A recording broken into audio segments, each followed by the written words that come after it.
Welcome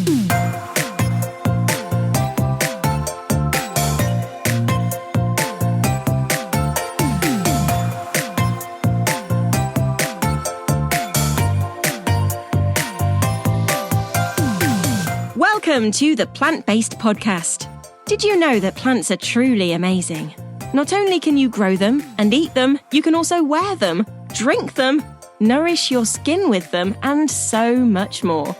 Let Ellen and Michael inspire you to love plants as much as they do, as they chat with the movers and shakers in this wonderful plant-based world. So, let's dig in. Series 6 of the Plant-Based Podcast is brought to you with the help of Vivara UK. Vivara are a team of garden wildlife experts, and their mission is to make nature accessible to everyone. They provide ideas and solutions to create more wildlife habitats, from large green spaces to small urban areas. Join them at vivara.co.uk today.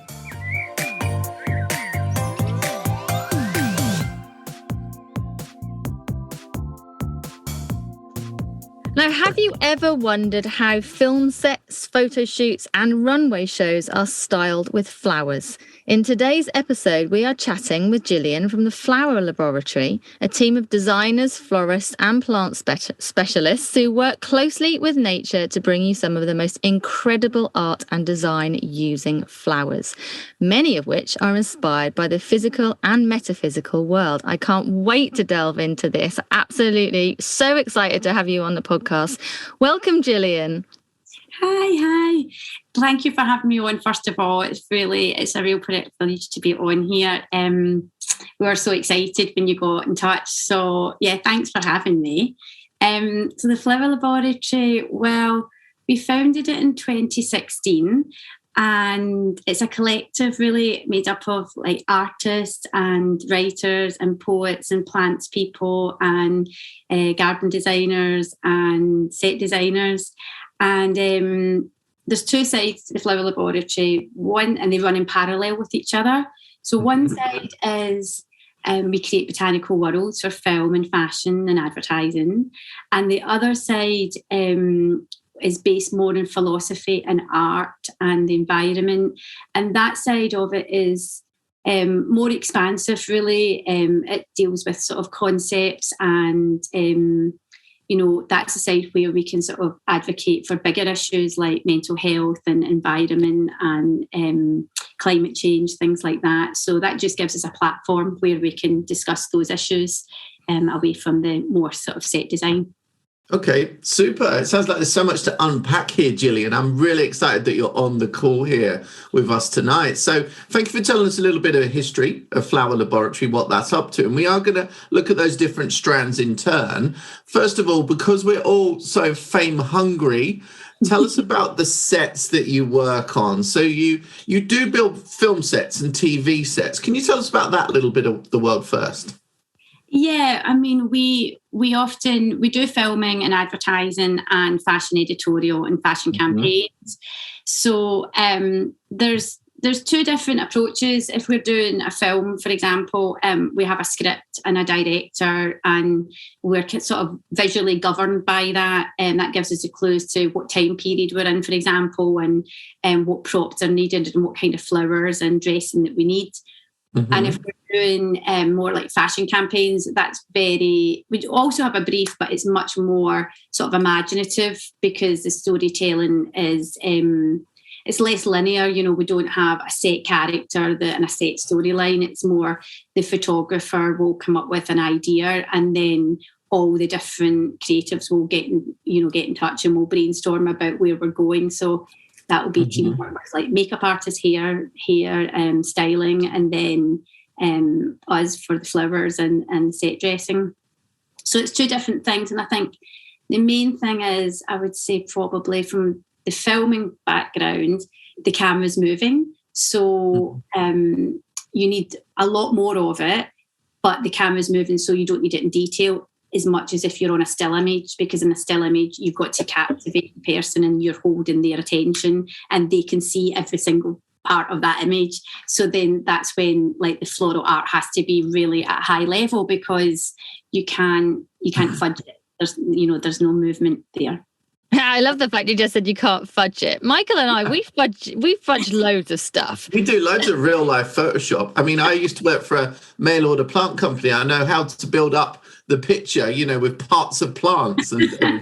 So, but I guess for you, it needs to stay in place for a lot longer. For us, it was just for a picture, so it was minutes. But you've got to build a set that has got longevity as well, I would guess. Yeah. For the filming we do, because they might, film and repeat there over a whole series. But like for the fashion stuff, that's usually very fast. The turnaround for that is very fast. So it's really exciting, and there's always a moment of panic of, can we get this done in time? But yeah, different challenges, but both very exciting, and we love it. What a cool world to work in. You must get the adrenaline going as well, like when you're up against a tight time scale, and then like the creativity that goes into it and everything is so cool. Are there any kind of films or photo shoots or anything specific that you've worked on that you think our listeners might potentially recognize? Oh, this is going to get a bit shy, but I guess we've had long-standing relationships with Vogue and Harper's Bazaar, so we're always shooting editorially for both those publications, as well as other ones, but they're the ones that I guess are probably the ones that your listeners might have, known about. And then we do a lot of perfume campaigns recently. We do a lot for Jo Malone, and that, I guess your listeners would have heard of Jo Malone, right? Mm-hmm. Yeah, definitely. They're even really, the boys. They're an amazing brand to work for, and we've done some really exciting projects with them where we've had to take an environment that doesn't really have much and bring it in, because of course we're shooting often ahead of time, so we're not shooting in the season that the campaign might come out. So often that's a challenge, because we're making winter into summer or vice versa. Mm-hmm. But yeah, what about any kind of like film sets or TV programs? Any of those that you've been involved in as well? More recently, we've moved away from the television side of things, okay. and because we like the sort of intimacy of photo shoots and fashion campaigns and exhibitions and events, things like that. But I've been a set designer for 20 years prior to founding the Flower Laboratory, so definitely in those years, those 20 years, we worked on loads of television programs. I just want to ask you, in terms of like the kind of fashion sets and the fashion photography, obviously over the last kind of 5 years or so, plants, especially house plants, have really risen in popularity. You must have seen a real difference in your business. Have you had increased traffic then, or have people always wanted flowers and plants for their shoots? Or has the type of plants they request changed over those years?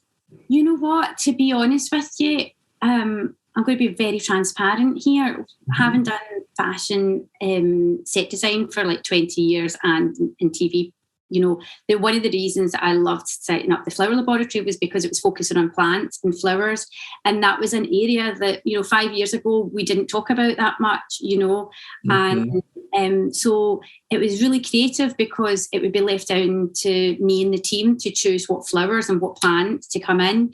And more people are now, discussing certain plants that they want in the set. Okay, more knowledge. Yeah, more knowledge. And we absolutely love that, because our whole thing, the Flower Laboratory, is to connect with nature and to get everyone to connect with nature and not even just connect, because that suggests that there might be a disconnect. It's more about being with nature and seeing nature as an integral part of your life and all the benefits that comes from that, but also it's reciprocal, so it's not just necessarily plants and flowers, it's a bigger picture of nature. And when we set up the Flower Lab, that was one of the first things we created, was a forest in a studio. And when people walked in, the fashion director had said, we just need a branch and a couple of bits of dressing. But we're so ambitious, we sort of went to town, and they walked in and we had built a forest, and they were just like gobsmacked, and they loved it. And that's when I think we realised, okay, we can push the boundaries here more, so that when we're doing these things, we're not just creating a bunch of flowers or a couple of plants. We're building a world, and we want to flood people with that world. We want to bring you into that world. And that's the magic. That's the magic. So it's not just a singular couple of plants. It's like, if we're going to go big, let's go big. Let's do the whole thing. Let's build a forest. Let's build a wild meadow. That's a thrill. How exciting that must be, though, to be have that opportunity to really draw people in. But there has to be a practical question here. Yes. What about the budget? Who sets the budget? How do you work with that? The budget. Well, that is a challenge. Sometimes that is a challenge, but that's when we get creative. That's when we really get creative, and we grow things, and we have lots of different contacts. And when we're doing editorial work, there's definitely a restriction on the budget. But that's when sometimes that's when you can get really creative, because you're working with a photographer, you're working with the lighting designer, and you're thinking, right, okay, how can we make this set look bigger? How are we going to shoot it? How are we going to light it? And you can do a lot of tricks with lighting and with angles and stuff. So sometimes we make a set look much bigger than what it actually is. When you see the photograph, it looks like massive, but actually it's not. And it's to do with camera lenses and lighting and things like that. But yeah, I mean, I think sometimes we're lucky, and sometimes we talk very passionately and give a good argument for why they should give us more money. I'm sure that you do. I love what you were saying earlier on about how you're able to create something that really draws people into the natural world and the importance of it. So, you're provoking emotion with what you do, aren't you? How does that begin? How do you use the plants and the flowers in your design to provoke that emotion? How do you make that happen?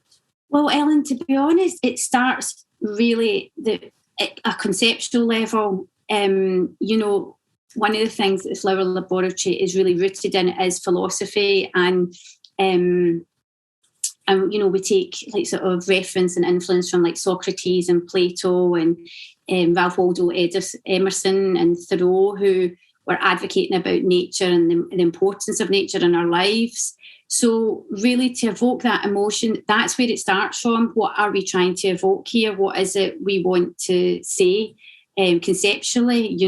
How if we're going to talk about emotion, how do you draw that out of people? That's a big question. It's a big thing to be able to do that to someone, to sort of make them feel a certain way, and not something that we take lightly. So we always start there about the honesty behind that and the integrity behind that, and we think about nature not as using nature, but as a sort of reciprocal relationship, so that we're not being parasitic about it. How can we then make the plants live on after the shoot or whatever? And that's how we do it. That's the very beginning of thinking about how to evoke the emotion. And then we use the tricks later on, once we establish what it is we're trying to evoke. And, on a botanical world, we would very easily, one of the tricks, for example, would be if we wanted something that made a feeling of bliss and making us feel relaxed, we might create a wild meadow in our studio, and we might speak to the director about, okay, let's get a wind machine on it, and we'd speak to the lighting director, the photographer, about the angles we're going to shoot it at. So we're going to maybe shoot it low and then come up, and we'd have the wind machine kind of blowing it gently, and we'd have an orange light coming through it, so that we would have it would imitate backlight in the sun, and we'd maybe create some shadows and to give some depth. So that's a really good way of evoking a sort of romance and a sort of summertime feeling. But we always have to go back to what it is we're trying, what's at the root of what we're trying to create. That's the beginning, the very beginning. Okay. Sure. And how much within there, you kind of do you follow any kind of botanical rules, or do you just really, you would mix up, say, Strelitza flowers with cosmos, something that's really cottage garden, and that's surely part of the fun of it? Or do you have a few hidden rules that you do follow when it comes to mixing botany? Well, we really feed off intuition, like, those, some of the greatest garden designers in the world were like writers and artists before they were like sort of garden designers, because they play with colour and texture and repetition. And we do that in set design. We do that, when I studied at art school, that was the kind of things that we would look at. So I just sort of took those elements of colour and balance of colour and light and things like that and transported that into when I started to study plants and work with flowers.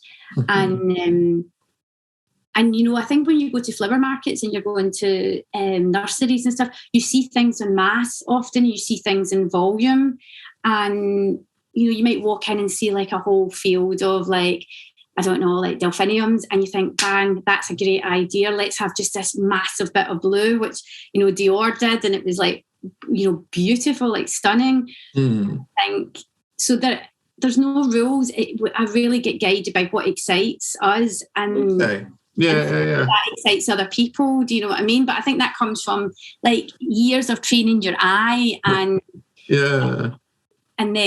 and mixing things together. It's like a paint palette, isn't it? It's just that's really cool. And sometimes to break rules is gonna kind of create something that's a lot more noticeable as well, and it'll make you kind of really be like, all right, that with this. And I think that's cool. I saw something very strange last week, and I wasn't sure if I liked it or not. It was these big bottles that you'd usually have as like a bottle garden, and inside they had kind of coloured water and faux flowers. Ooh. Yeah, it was okay, but it was a little bit like on the cheap end of the scale, how it ended up looking. But the concept was really interesting. So maybe if that was done better, that would be pretty cool. I don't know, but I can tell you don't approve, Gillian.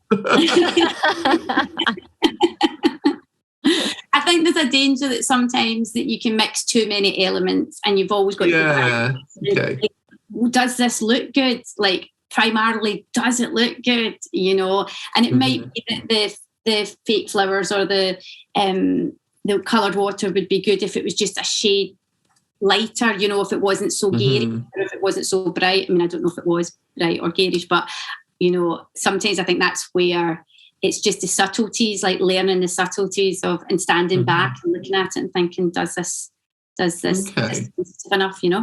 I just want to come back on something we talked about with the budget earlier. And, I work on various kind of TV shows where I have to get the samples. And I know that very soon you can have £200 of plants and you look at it and it's just 4 plants or something. And you said that you do grow some of your own, but what sort of stuff do you grow yourself? Because surely that's a whole nother ball game, isn't it? Rather than installation. Yeah. But I love growing and I love propagating and plant. I mean, I've got seeds in the kitchen at the moment, like the first out the post to get things growing. So I grow lots of roses. I mean, rose garden. I've got, and then cosmos, and I do things for every season. I've got bulbs coming up just now, for example. What else? I have grasses, I have jasmine, I have a lot of cottage plants. And maybe things you can't get in the florist, I guess. Yeah. Well, I think it's more as well that sometimes I want it to be a bit wild, and that's more difficult to source. And if the timeline because that stuff in the florist is always uniform, isn't it? And cut flowers are, some cut flowers are beautiful, but sometimes you want a rambling rose. And you don't have the budget to buy it as mature as what you want it. And that's when I'll go out into the garden, or we have a garden up at the studio where we grow things. And that's where we'll maybe prune, like a really beautiful branch with like the arcs round, and it's got amazing flowers on it. And that will work for that, that day that we're shooting. So it's like, it's more bespoke, definitely when we grow. We don't grow en masse, but we like to have things that's individual to us and it's natural, Yeah. That's cool. You right, Ellen? Are you in the room? Yes, sorry. I think I just dropped off for a minute. Did I disappear? I don't know what happened. Anyway. Yeah. I was doing the interview all on my own. I only missed a little. I'm really, really sorry. But there is one thing I'd love to ask you, and that's about working with kind of celebrities. Yes. Can you name drop some celebrities? Oh, you're going to make me, aren't you? I can tell. Absolutely. We did circle back. Well, I've got really polite at telling talent to be careful of the plants in a really polite way, because they're usually having to wear high heels and wander into the set and of course, wildflowers and stuff like that. But I mean, Kate Moss, I mean, she's like one of our ultimate favourites. Like, I've shot with Kate for many years, and she's just fantastic. And because we travel, we get to work with, people that maybe aren't over here as much, like Nicole Kidman, I guess. And Kate Blanchett, she's another one of our. That's cool. And Daniel Craig, I mean, who doesn't love Bond? And do they keep their stilettos off your Strelitzer? That includes Daniel. Well, sometimes I have to give them a little hand. Yeah. Guide them in. Wow, that's cool. Because, do you know what, Ellen, I know you've got another question to add, but I just want to jump in here, and because obviously you're doing the sets for these films and these modelling shoots, you're getting to go on the trips in the same way as the models would, in the same way that kind of like the organisers would. And I know last week I was at a young person's horticultural event, and they're talking about different careers in horticulture. Yeah. And very often there are so many unseen careers. They think that a career in horticulture is just a landscape designer or, a gardener that's digging trenches. But actually, you're a brilliant example of a very, very unique role in horticulture. And that is so uplifting, I believe. Oh, that's really kind. That's really, I mean, it's just, I've been really lucky. Honestly, I've just been really, really lucky. That's very inspirational. Thank you. It is. I mean, who wouldn't want to work with Kate Moss on the set for Vogue? Seriously, it's like all dreams come true. I still really like when I'm working with Kate. I still just love it because she's of my era as well, and so it's over many years you get to see the different changes and stuff. It's brilliant. It's really good. Do you fangirl, Gillian? Do you fangirl after Kate? Yeah, there is certain people, because you know what it is? I see them doing their thing and their craft and how professional and how amazing they are. And it's just wonderful to watch anyone do what they're very good at and very passionate at, isn't it? Like whether they're acting or they're taking the photograph or they're directing or they're presenting. I mean, it's just, I love to see people. It's like they're born to do it. I love it. What an amazing job. Now, we're going to, just before we finish up part 1 of the episode today, and obviously we'll come on to part 2 where we're going to talk a little bit how listeners can feel that kind of closer connection to nature through kind of creative art in this way. But we're going from Vogue to communities and charities. Like, how does your work link in with that side of things as well?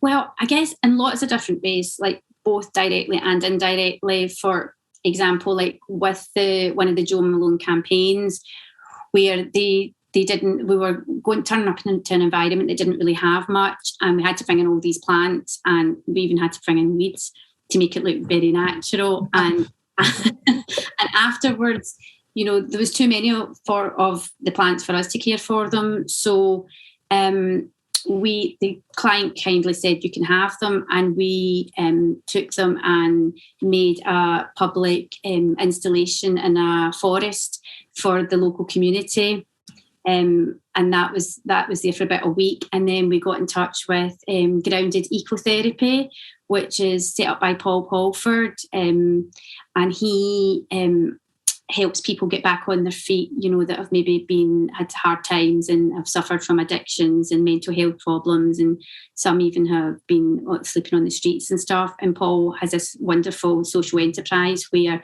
through horticulture he gets people jobs and helps them to get back on their feet. So we donated all the plants to his charity, and that's like one of the best ways, because those plants went from like a high-end ad campaign to an art installation, then on to helping people like get back on their feet through horticulture. So it's like they came the full circle, and if only more clients could be like that, because that was just brilliant. So that was one way, and then we'd sort of indirect ways, like we dressed a forest for a music video that Graham Foxon had produced a single, and the proceeds of that was going to the charity CAM, which is Campaign Against People Living Miserably, and it focused on male mental health. The story behind that was, really sadly, the song had been written by Luke Daniel, who really sadly had taken his own life because he'd been living in chronic pain. And when Graham, the family had given Graham the song, and when Graham saw it, he thought, okay, I can produce this and make a single and we raise some money. So that was another, that just being involved in things like that was fantastic for us, because that's exactly what we want to, focus on, like with our charity work and our work with communities. It's mental health and, how we can all help each other, really. Yeah, I love that. Yeah, I love that, and doing that through kind of plants and nature and reducing waste as well. All of those kind of things is an amazing thing to do. We always recycle and reuse our plants, even if it's just going to the compost. But we never waste things. And in fact, we're in talks with a charity called Community Focus, who run these amazing creative workshops for young adults that have disabilities and suffer from autism. And we're hoping to be running some workshops with them later this year. So that's exciting too. So, there's lots of ways. And I think even on our Instagram feeds and stuff, we are always trying to put things out there and contribute that, to a sort of bigger collective about, maybe you'll come on the Instagram and you'll find a plant, or you'll find a writer, or we'll recommend a book, just something that we as adults can just discover and be like, oh, I've never heard of that, let's check that out. And it will be some way, some shape or form, it will be either to do with creativity or with nature, for sure. So little things like that, I think, as well, just sort of help to keep us all sort of above board, isn't it? Yeah, well, I love that. Thank you so much. It's been a pleasure chatting with you for part 1 of the podcast, and part 2 is coming up next. And we've got a good kind of few questions for you in part 2 for listeners to take away some hints and tips. But we've also got a surprise coming up for you as well, Gillian, too. So looking forward to part 2.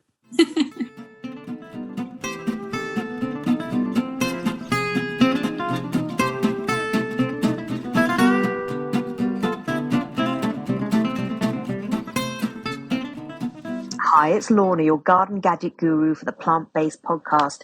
This week, I'm taking you on a quick tour of some more of my favourite garden gadgets to get your outdoor spaces ready for spring and beyond. Now, recently, we've had some amazing weather, which has led to me actually watering my plants a lot more. So I thought I'm going to start with some watering wows. So the first one on qvcuk.com is the Wolf Collapsible Water Butt. Now, this folds flat for storage when you're not using it.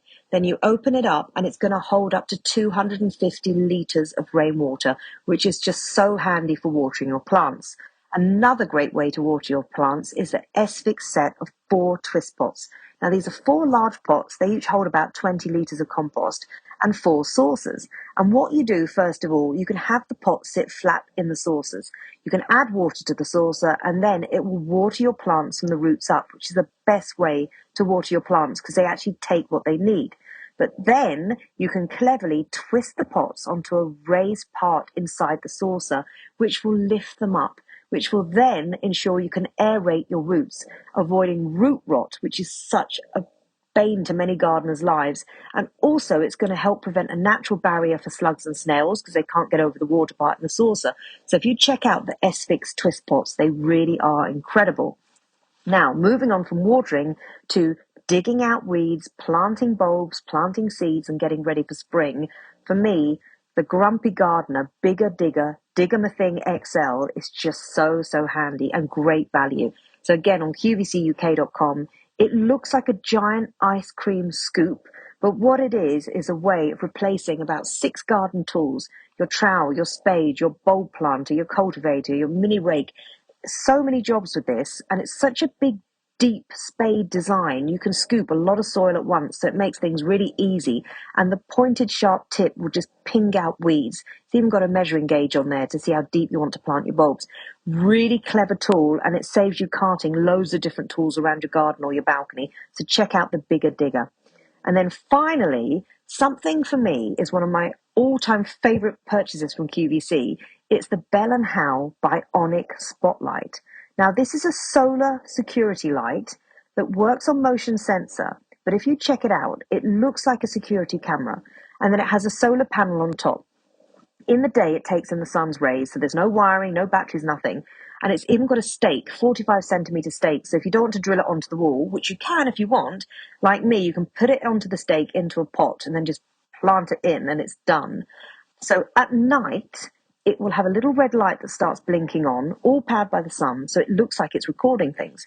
Then, if anything moves between 6 and 9 meters away, the motion sensor inside is going to activate 8 super bright lights, and it's going to stay on for 30 seconds. And it's actually bright enough to light up an area 55 square meters or 600 square feet, which is just huge in area. And this, for me, has been one of my only solar lights that's worked throughout the whole of the winter.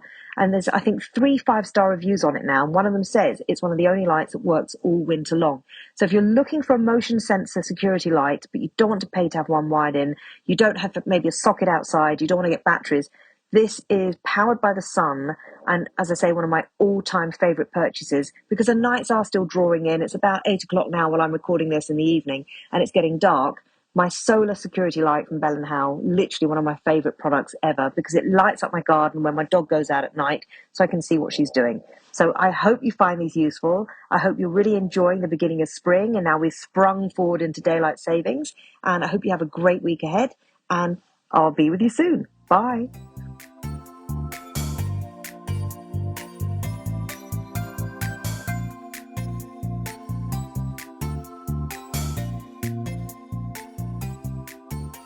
Right, we're back in part 2 with Gillian, who has just complimented us on how relaxed we've made her feel. But we're going to ask a few more questions because you've really piqued our interest with a lot of the work that you do, and also a certain message that is on your website. On your website, you state that you explore the connection between physical and the metaphysical world in your portfolio and in your work. So I wonder if we can unpack that a little bit more. Tell us what that means and how you do use that and how it makes people feel. Yeah, well, I think at the beginning with what I was saying that, you know, we started with looking at Socrates and looking at philosophy and things like that, the sort of bigger questions in life, about consciousness and stuff. And, you know, metaphysical just relates to everything that's not physical, that's not so tangible, but no less important. So when we're talking about the metaphysics, that's what we're talking about. And as a set designer, like, we transport people from one reality into another reality. So it might be, you know, when people come through the studio doors and they've just been in the street and going into taxi and stuff like that, and they come into our world and it's a pink forest, they're confronted with a pink forest. Oh, wow, yeah. You know, there's this moment where they're like, wow. And they're just like, it's like they get reduced back to being like a child, and that sense of discovery and that amazing feeling. And we interested in, how do you create that feeling? How do you create that feeling without even building the set? How do you have these moments in the day where you just are in, you know, you forget all your troubles and you just are in the present. So that really interested us. And I think one of the best examples that we used that was when we wanted to explore consciousness and balance. And we began by, the way we approached it was to dissect flowers. And we were doing cross sections of flower heads. Oh, wow. And doing this process, I mean, this is on the more artistic level, but in doing this process, we saw that, you know, we had to cut through all the petals, cut through right to get to the core. We saw how layered the flower was. And often when we reached the centre, it was very different to what we'd expect. Sometimes it was really chaotic. Sometimes it was really neat and concise. And we related that back to, you know, we're not that different. Like, we're all layered, and you know, no one really knows what's at our centre, and sometimes we don't even know what's at our centre. So we related ourselves to the flowers, and we ended up creating an exhibition out of it. We the dissections, because we're very beautiful. We collaborated with Paul Zach, who's a still life photographer, and he photographed them, and we blew them up really big. And we had an exhibition called Internal Alchemy. And that posed, when viewers came to look at that, we invited them to, think about what their internal balance was and what's at their core, and to see all the layers that you have to get through. And that, I guess that's what I mean by exploring the metaphysical. Mm-hmm.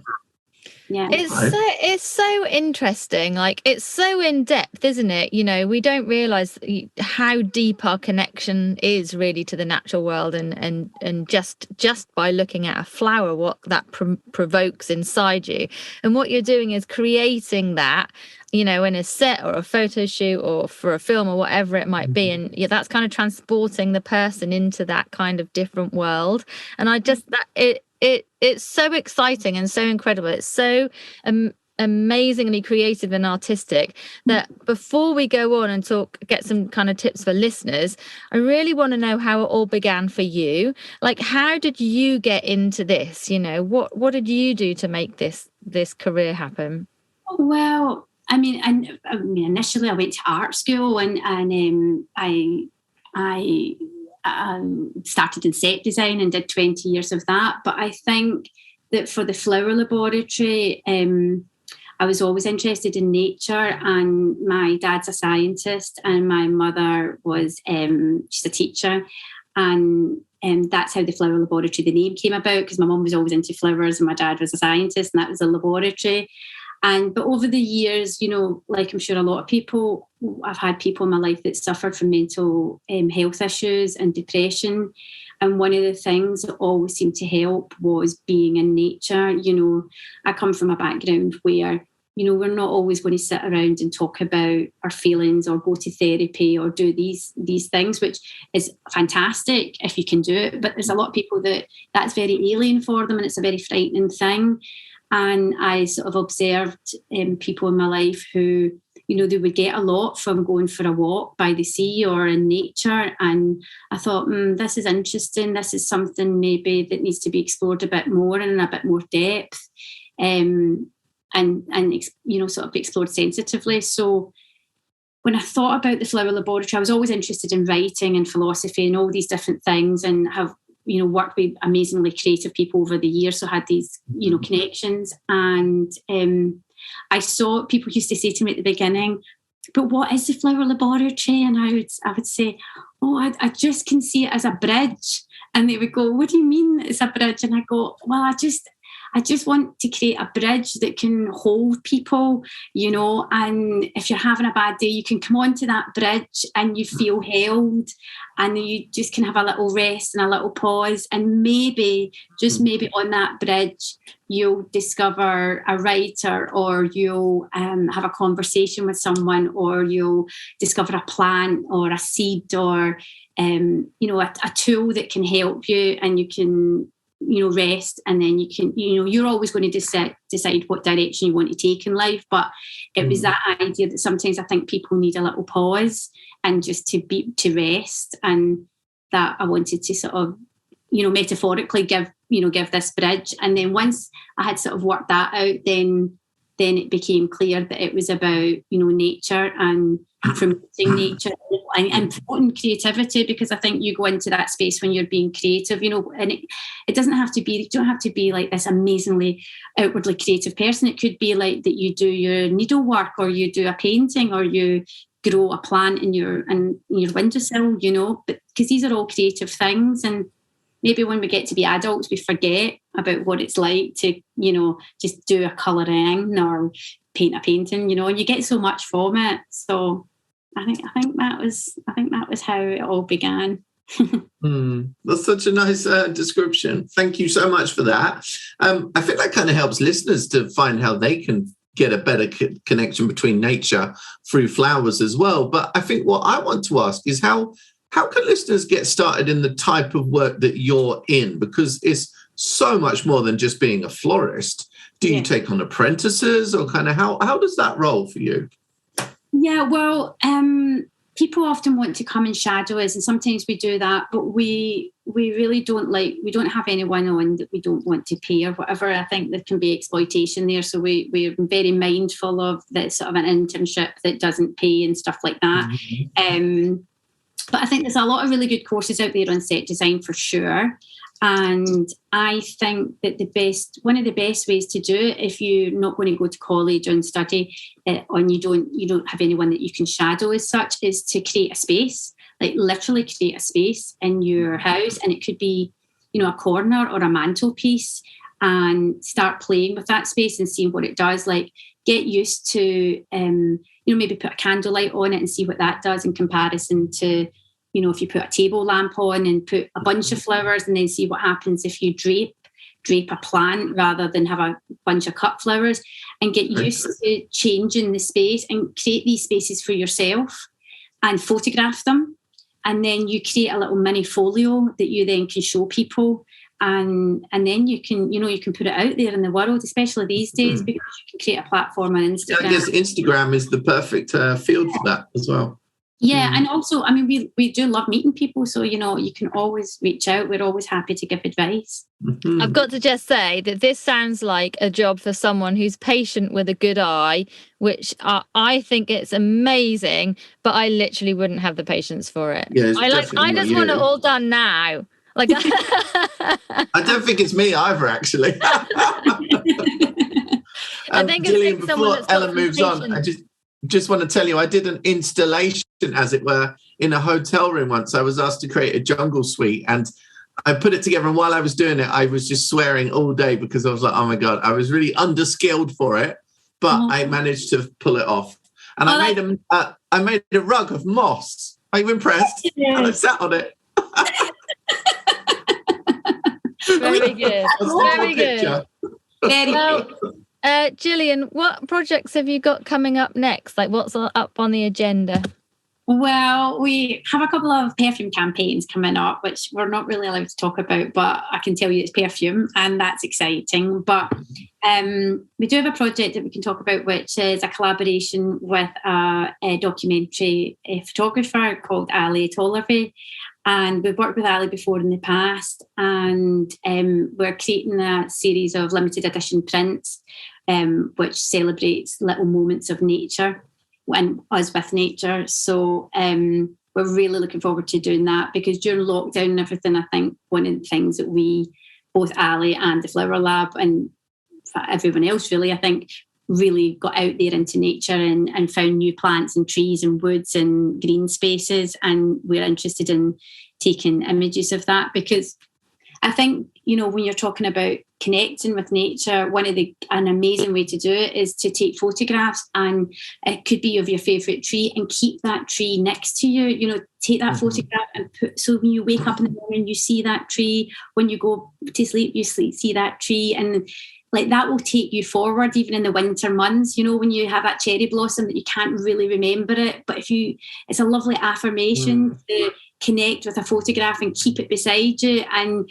know that tree is going to bloom again. When things get tough, you're like, you've connected in a different way. Yeah. So I think taking photographs is a big deal. And so we really want to have this series, and hopefully we're going to make it into posters as well to make it more affordable. So we have a limited edition print that you can frame, and we have a poster that you can, that's very affordable and that you can take with you when you travel. You can go on holiday and take your poster of your favourite tree. You can take your favourite tree on holiday with you. That sounds perfect to me. And it's been such a pleasure chatting with you, Gillian. And I think it sounds like just such a creative and really exciting kind of industry to work in. And I hope any, listeners listening to this podcast who are wondering about careers in horticulture can, this is just one more that we're not often kind of told about. It's like Michael said earlier on, a bit of a hidden role. And next time, perhaps when we're flicking through magazines like Vogue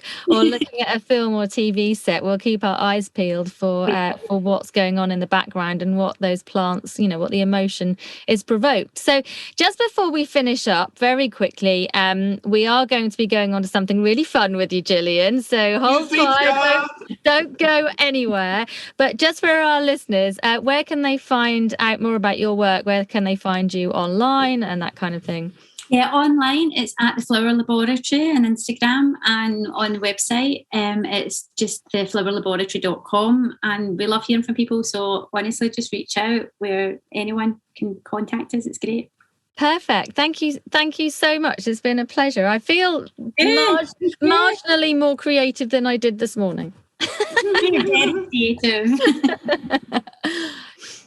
Okay, so we're going to move on to this brand new feature, which is a quick fire quiz. You have to answer straight away, no erring, no butting, and you just have to say whatever comes out of your mouth first, even if it's incorrect, But I will ask if you made your bed, so that needs to be correct. Okay, I'm going to start with the first question, then Ellen is going to do the next, and we will alternate. Okay, Gillian of the Flower Laboratory, what is your favourite season? Spring. What's your favourite colour? Blue. What is your favourite food? Pasta. Who is your hero? Oh, that's a tough one. I would say my dad, but I'm a granddad. Oh. Is that your final answer? Yeah. Right. What is your lazy go-to dinner? Pasta. What's your favourite thing to do in autumn time? Oh, wear a jumper and kick leaves. Go for Is your bed made right now? It is. If you could afford any car, which one would you drive? Oh, it'd definitely be the one that I'm driving, which isn't expensive but very cool, and it's a little Japanese camper van. Oh, cool. Yeah. If you could be transformed into one animal, which one would you choose? Oh, a dolphin. Oh, that was a real quick answer. You Ellen, knew the final answer question. to that. This is the final question. This is the 10th question. Have you ever gone viral online? No. But there's time. There's time. You're going to start a trend. I can feel it. Cool. Thank you so much, Gillian. Thank you. Thanks so much for having me, guys. It's been really fun. It has honestly been really fun.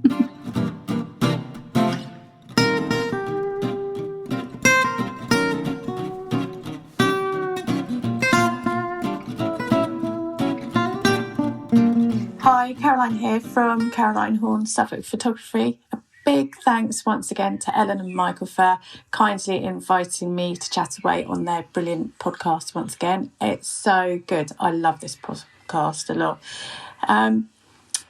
Excuse any background noise. My neighbours are having some work done, so there might be the odd bang and clatter. But anyway, I'm super excited as it's spring, the clocks have changed, so the evenings are lighter, and there's so much to photograph at this time of year. I love it. Magnolia and blue skies, violas, primroses, tulips, daffodils, muscari, crocus, gynodoxa, and something I've yet to photograph. Snake's head fritillata. Anyone in Suffolk got any I could photograph? Go on, please. Just for about half an hour will do. Anyway, with such an abundance of colour, longer days, it's a big treat. And at this time of year, I normally try and go and photograph magnolia first, as our lovely British weather can often sneak in a late frost, biting the soft marshmallowy leaves, turning them brown. Then we have blossom. Wow, oh wow, this is when I want to stick a cherry tree in the garden just for its blossom and create my own Japanese sakura. Sad to say, my garden possibly isn't quite big enough. I've managed to just squeeze in a small magnolia stellata, and I'm just sort of peering across if there is a potential room, but no, there isn't. Anyway, remember I talked about turning the phone upside down. This is the time to do it in the middle of the clumps of muscari or gynodoxa. Certainly getting down low is going to be the way forward over the next few weeks. Seriously, go out and have fun. Focus on capturing one flower head and using the depth of field rule to create that soft background. This is it. This is the moment. So with all the images on your phone, there's some great apps to lift the quality and do some light editing. Phones will have an inbuilt system, such as Photo on iPhone, where you can do enhancing tweaks here and there, which I just tend to use. I'm very filter shy. I'm not a big fan of them, particularly when photographing flowers, because I need to just keep the colours very sort of uniform as to how they're looking. But I'm all for go and have a play, see what you can do. There are several apps that are available. Adobe Lightroom is a brilliant app. I use Lightroom on a lot with obviously my professional work, and having the app on the phone is great. It's very easy to use, so don't be a bit worried because professionals use it.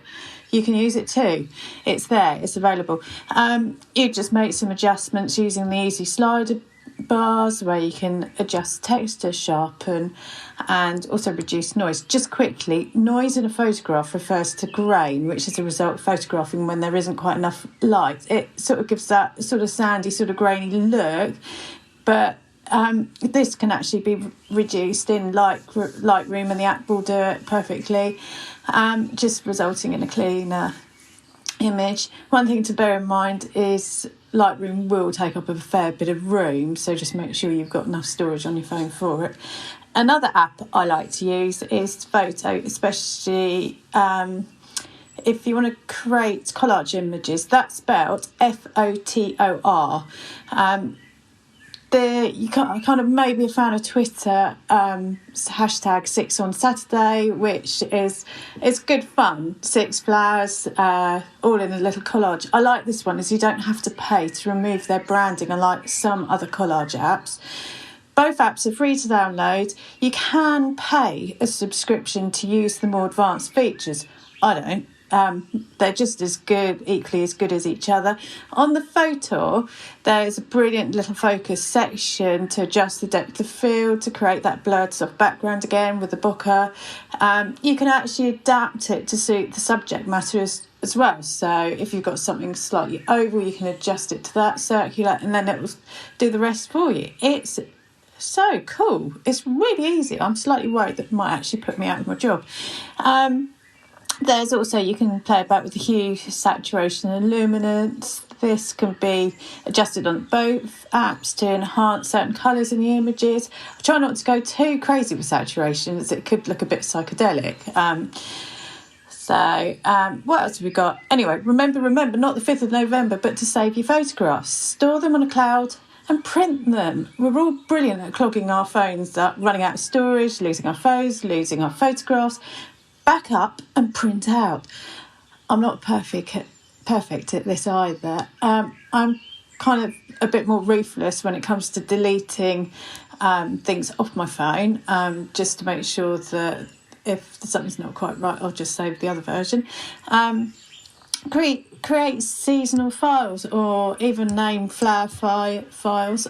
It helps me to remember what things are as well. I'm not very good at remembering plant names, but I can actually get them in the right file with the correct name.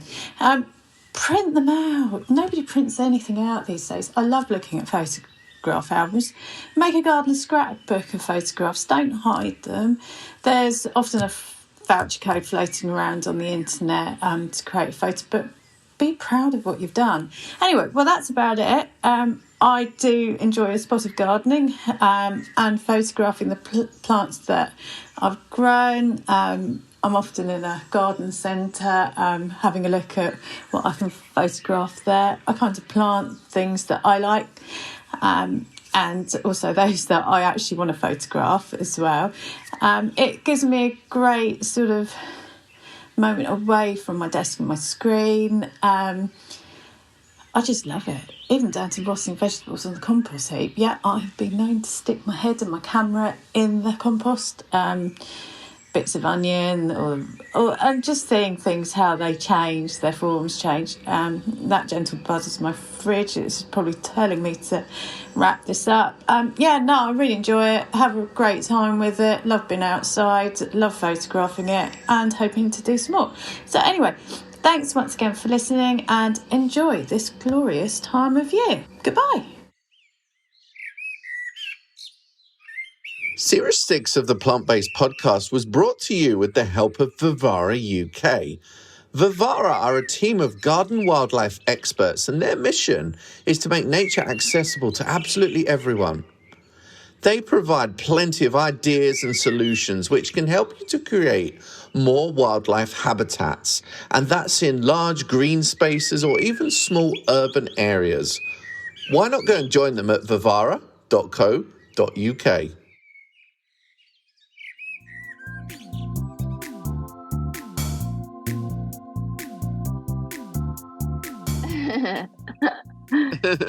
Whenever you put recording in progress, I'm like, I don't want to accept it. Just in protest. That's me. Just in protest. If I didn't click the button, would it not record? No, because you have to have permission of everyone on the call to record. Ooh. Anyway, hello. Hello. You look cold, but you are sitting somewhere very beautiful. I don't look cold. I tried my hardest not to look cold. Well, you do look cold because you've got a big coat on and a woolly hat and the grey skies behind you, which is no different to here, to be honest. Oh, I'm in the Netherlands. A lot of people call it Holland, but Holland is actually the name of a region. And people will always point that out to you the same way they do geraniums and pelargoniums. So just to get that straight, Ellen, I'm in the Netherlands. Hi. And you've got some sheep behind you as well. You've sent me lots of photographs of. Well, we probably booked the opposite to most people would in Holland because, you know, I drove across, so I need to be here for work, go to different places. So just chose a random village with nothing going on in the middle of nowhere, but it's just beautiful.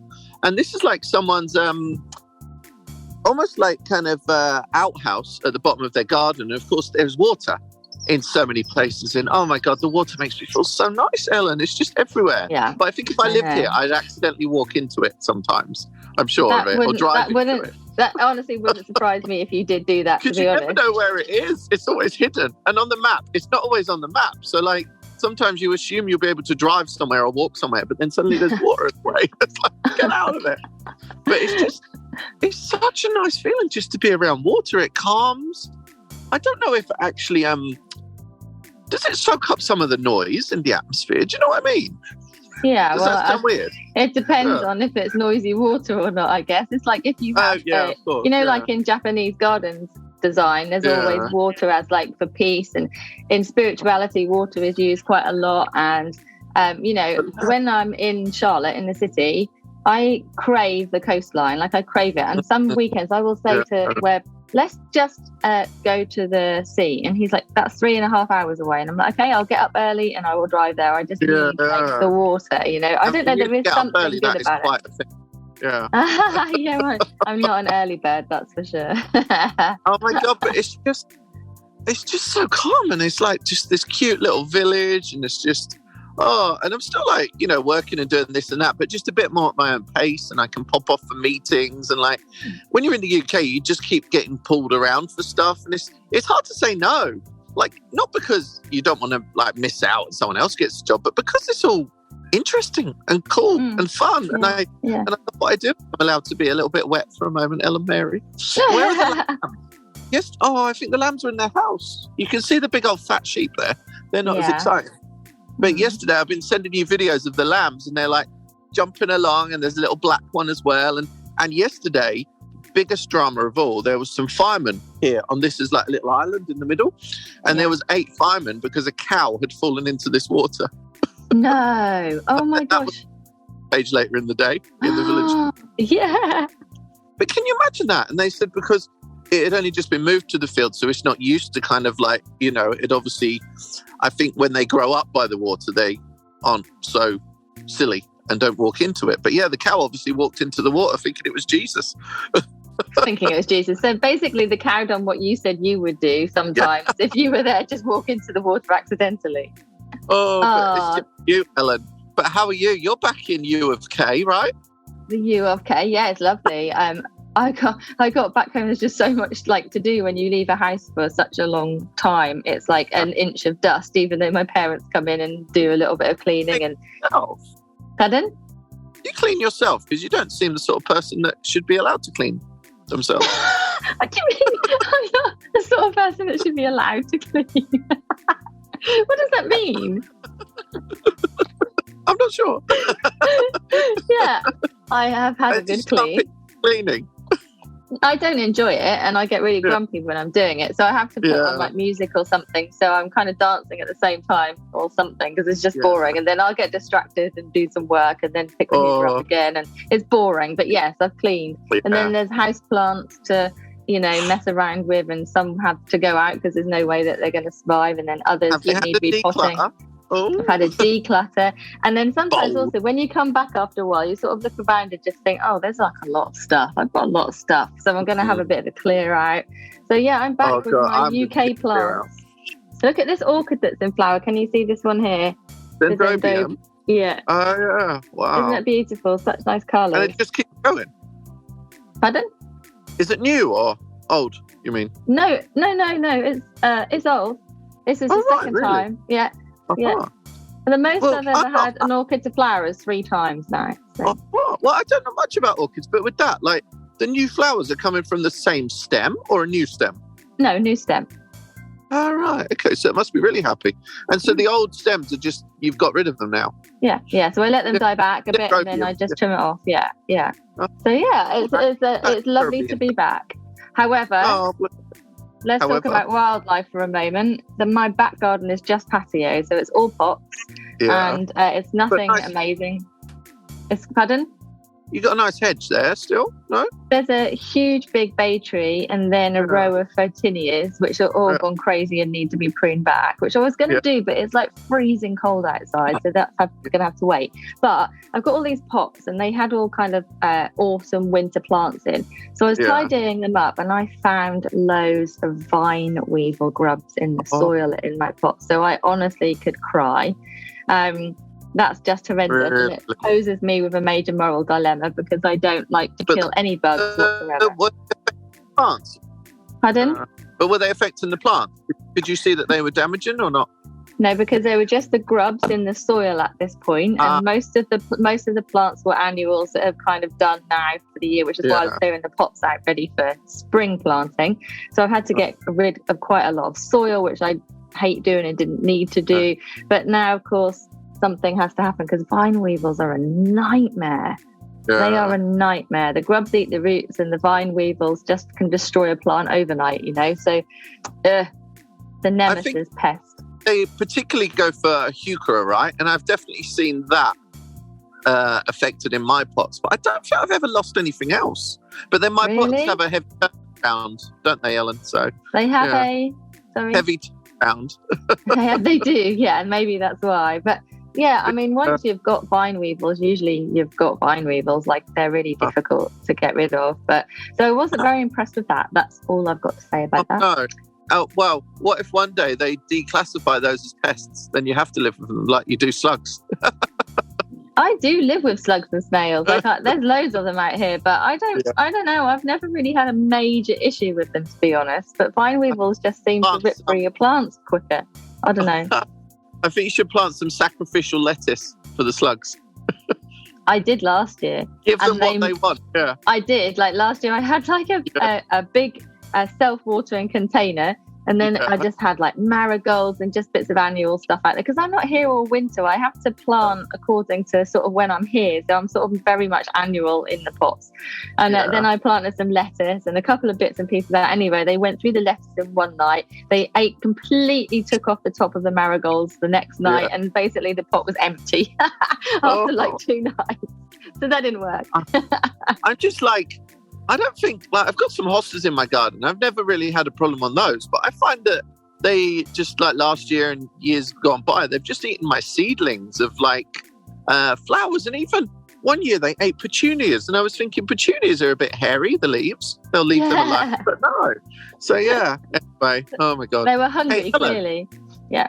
Look here, something that we don't see as much in UK, and I know you said earlier, we do have ivy as a hedge, but we do as a kind of like, on a farmer's field or here and there, but never quite clipped in this really nice topiary way that you see here. And I think probably it needs a lot of clipping, probably every 2-3 weeks, but it works really well. And I'm not sure, like sometimes we grow other stuff that is almost like too slow to grow and then you don't get that effect. And I'm seeing ivy used a lot in that way here. And it's kind of the deep green one, which is quite sexy. And I don't know, I'm quite impressed with what I've seen here. But I wonder if it doesn't, because it's clipped all the time. I wonder if it doesn't flower. What do you think? I think there's some coming behind your head there, but I think that's definitely. Are there some there that I can see? Yeah, I think so. Like I know. Ivy is on the list of recommended hedging plants in the UK for wildlife because obviously they attract moths, they're good nesting spaces for birds. You want the birds because they will eat your slugs and snails, so that's like a great thing. But like you were saying earlier on before we were recording, we're a bit more kind of informal with our ivy hedging, whereas that's a very formal, like, you know, it's shaped absolutely beautifully and it's going to take a lot of work to keep it like that. Whilst I'm enjoying it, there's not many flowers that have actually been left intact. So, it's cute, but not great for wildlife, apart from habitats, of course. The birds, the flowers and the berries. So the berries are really good for birds. We used to have an old variegated ivy in our back garden, and I barely ever trimmed it, to be fair. But bats and moths, honestly, it was full of moths, and then the bats would come for the moths at night, and it was amazing. That's pretty cool. Ooh, so it is great hedging, but you're right, it's not quite so formally used here like that. Yeah, definitely. Oh, I started to get a little dribble of birds in my garden, Ellen, which I'm quite happy with. That's cool. Do you know what's been the most successful is my ground table. Right. Yeah. And I guess a lot of people out there will be like, oh, God, you're going to get rats, rodents. But do you know what? I think the rats and rodents would be there regardless anyway. You know what I mean? Isn't there like some kind of fact where we are all within 2 meters of a rat or something? Like wherever you are in the UK, there's always a rat within 2 meters of you or something like that. So, they're probably all there no matter what. But yes, because I'm not squeamish about rodents. So I'm not keen, I've got to say. You has it been like blackbirds who've been eating kind of off like the ground feeders? But I've also had what I would call a mid feeders, like robins, that have come almost because I've got this kind of like big squirrel proof feeder that I put in, but no one's touched it at all. It's like, what are you doing, guys? But there's a little kind of bird table that I've got that is fixed to the garage, and I put like mealworms on there because they go mad for mealworm, honestly. And I think that's where the robin has been. And he's so cute, and he actually is quite tame as well. Yeah, they are. And also you can they love mealworms, but you can train them if you're really patient to come and take the mealworms out of your hand. But you have to sit there and sort of throw a mealworm close to it and let it come a bit close to you and keep doing that until eventually it will come and take it from your hand. But you have to really clean hands. So I was reading before that because there's a bit of a trend for us humans to try and get birds to feed from our hands, if that can spread disease. So you have to make sure your hands are really clean before you actually offer up the mealworms. But there's quite a few people online. There's an amazing girl. I think she's called Lost the Plot. Now I'm going to have to look her up. Lost Plot. And she has some really friendly robins who come and feed from her hand, as does Mrs. B's garden. Oh, sorry, I'm thinking of anyone. It's plot.81, Danny at plot.81. And she posts videos of robins coming to feed from her hand, as does Mrs. B. So, it's really exciting when you do that. Yeah, defo. Oh, I want to see you do it. I will. Again, because obviously we're working on the podcast with Vivara, so they've obviously helped us out with a few different wildlife attractants. So that's why I'm really pleased. The project is going well because the birds are coming, but they're really hard to get footage of, I tell you. Yeah, definitely. But on to almost like phase 2 of Get Wildlife in the Garden, with, this border in my garden that is next to the garage. It's always... I don't know. I know it's only been planted for a year, but it's always annoyed me. It's just kind of, I don't know. It just doesn't flow like the other side. And I'm actually going to maybe take a couple of bits out and fill it more with make it a purely, pollinator border with a lot more wildlife friendly plants there, because at the moment it kind of jars a bit. And the other thing that I did recently is painting the garage more of a grey, because I thought that really luminous white was perhaps a little bit, scary for birds, perhaps. I don't know. Maybe it wasn't at all. Because scared of the houses, I guess, are they?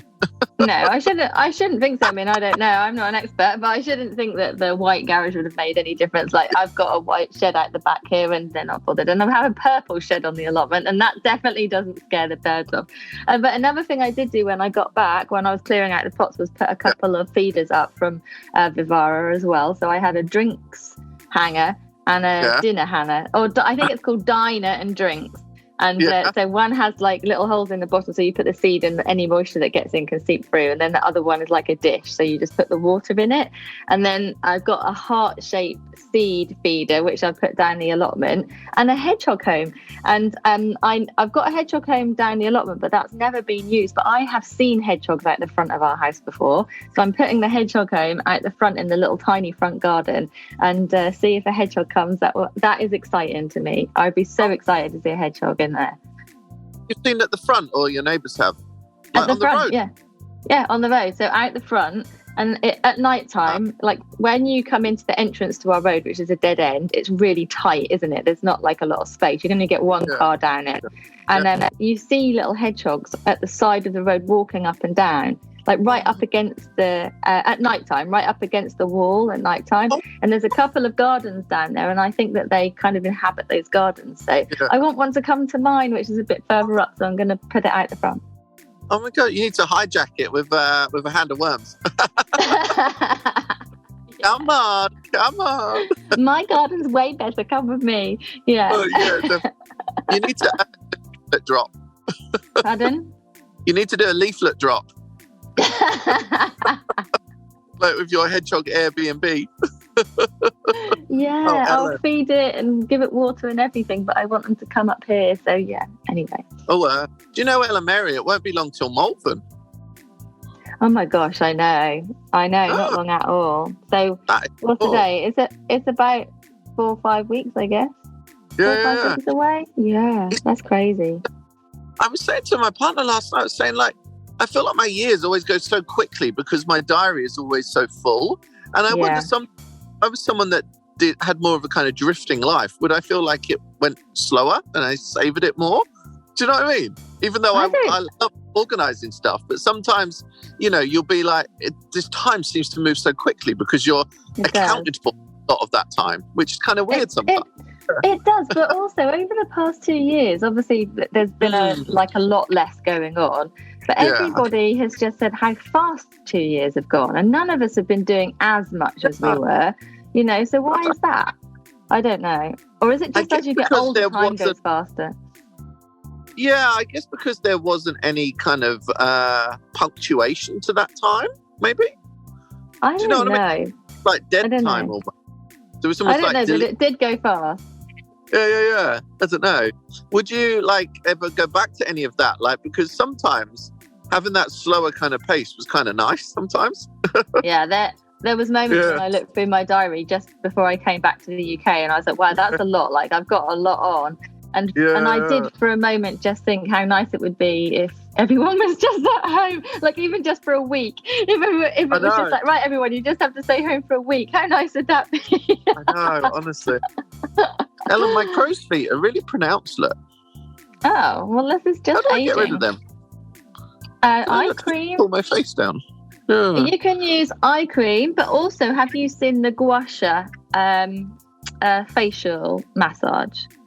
The washer? What? The washer. What did you say? Gua sha.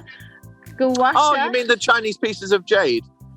It's not just jade. You can use any rose quartz, or there's even silvery metal ones. But it's just the technique of massaging. You could do that.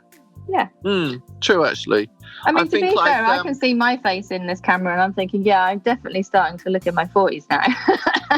It's just bizarre, isn't it? How does that happen? It's just what it is. We're getting older. It's just strange, that moment where you realise you're getting older, and I don't know. It takes a little while to accept. You can't be sad about it because you can do nothing about it, but it's just an unusual realisation, isn't it? Yeah, I think so. And I think that then contributes to a midlife crisis. You haven't had yours yet. Yeah. I've had mine. You didn't buy a Porsche, though. No, I didn't buy any kind of machinery. What do girls do when they have a midlife crisis? Just a new lawnmower. Just a lawnmower. You ain't got any grass. What? Exactly.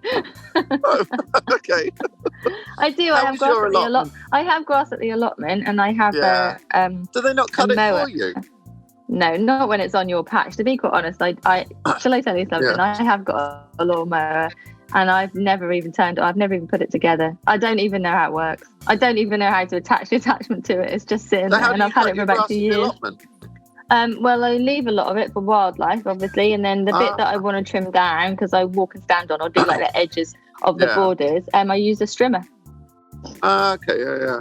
Oh God, you with a strimmer? That sounds dangerous. That's ridiculous. Ridiculous. There's no problem. I can garden. Thank you so much. You're so rude. Hey, look, I had these seedlings growing, and it's because it's so cold outside.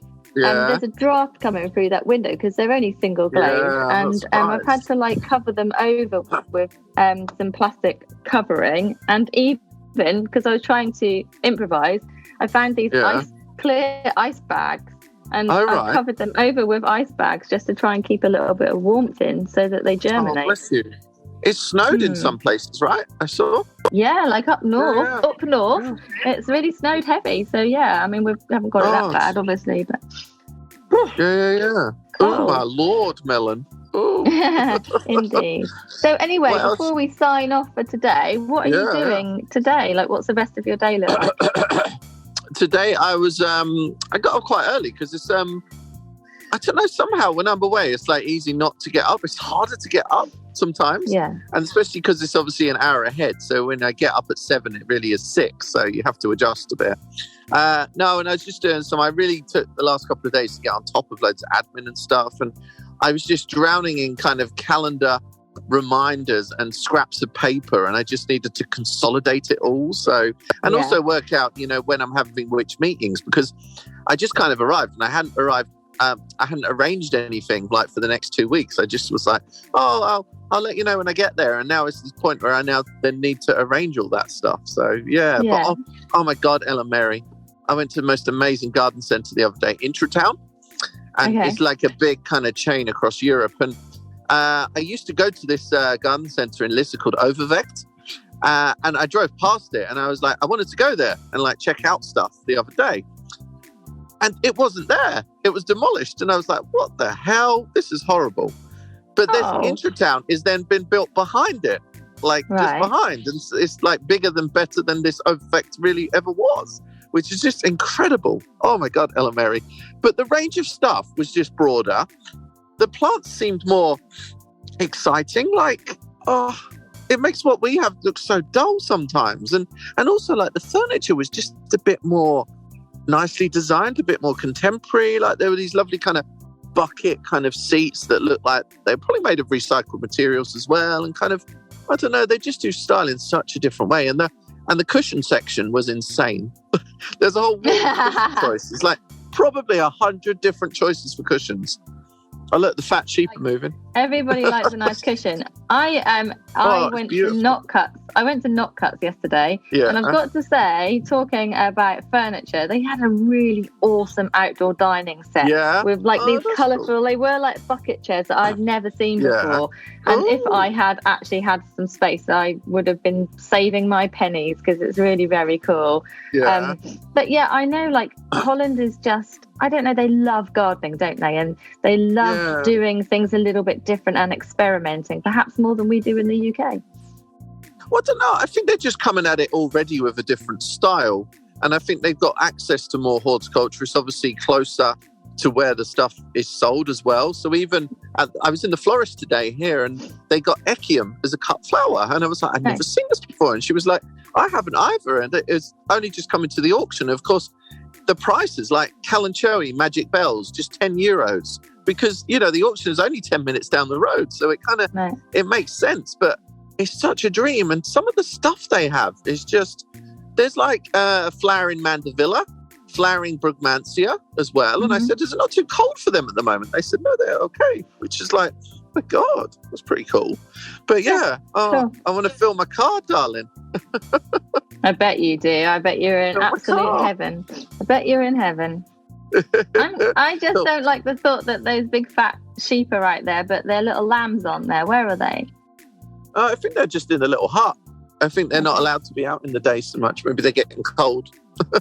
But they were all dancing around on here yesterday. Honestly, when they're there with their mums, they almost like wag their tails like a dog. Yeah. So cute. I'm not going to get into what I think about that. What do you mean? Wagging the tail? I'm vegan, so they should be allowed to do that for their whole lives, not be taken away from their mums and eaten. Yeah, I know, but no one, we don't even know why they're there. Well, they're being bred to eat, surely. That's why lambs are there. That's someone's pets, you know? Let's look at it that way. Let's think that they're someone's pets. That's really nice. The cow fell in the water. Remember that? That was the drama of yesterday. But was the cow rescued and okay? Let's finish up with that. Oh yeah, totally. There we go. It had 8 men lifting it out, which sounds lovely. You're now going to go and step in the water, aren't you? Exactly. Just to be rescued. Oh my God. Ding dong. Well, next time we speak, I'll be able to talk to you more about Kirchenhof as well. So yeah, I'm looking forward to hearing all about it. Ding The last time I went was in 2019, and we've had 2 years. You went last year. Why did I think that? No. I was in America at this time last year. I think I can't even remember now. I did have a little trip, a little day in, day out one. Yeah, I actually looked up the cost of flights from Norwich, because obviously you can just fly direct Norwich to really Schiphol, which is great. So I might go a little bit later on, maybe April. Yeah. Well, I'm here for 2 weeks, and to be honest, if someone was going to come now as a visitor, there's lots of daffs, but it's probably too early if you're dreaming of that kind of super colourful tulip kind of display that is typical of Kirchenhof. So, but I've got 2 more weeks, so I think I'll go see a bit of a change in it as well, which is cool. So in terms of being a bit more of a geek, it's quite a good time. But yeah, if you want that kind of colour therapy, I would say wait until kind of mid-April. To be honest, it's a bit awkward because the perfect time this year feels like it is actually Easter, which is then obviously a busier time to travel as well. So, anyway. I'm looking forward to seeing your photographs. Lovely, colourful tulips. They certainly are cheerful, that's for sure. Oh, thank you very much. Yeah, don't step in the water. Thank you again for that wonderful advice. Because, Ellen, I didn't think of that.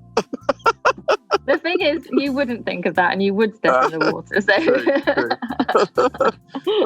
I wonder how many people do. There must be some, some data out there. I bet, because in the Netherlands there is just water. Say the Netherlands and not Holland, get me? Or because there is water absolutely everywhere. And I always wonder about cycling. When everyone cycles everywhere, and you could easily just fall off your bike, because I'm a terrible cyclist, and just end up in the water. Surely. Oh my God. Cool. Well, lovely to see you, Ellen Mary. Lovely to see you. Have a lovely time. I'll see you soon. Given any luck. Enjoy the tulips.